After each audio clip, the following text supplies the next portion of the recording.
Sitting down here alone in this crowded place, beautiful.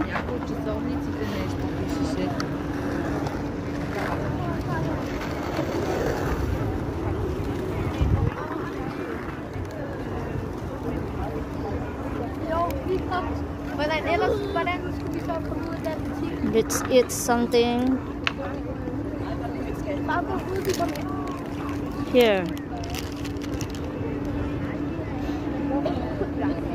Kain tayo.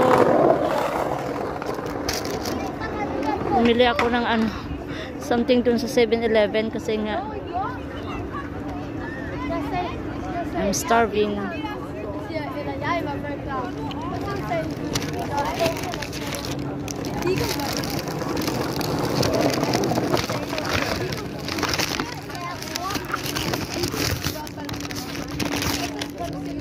My favorite cinnamon bread. Ayan. Ang sarap ng ano nila dito, ng pagkain. Super as in. Ang sarap.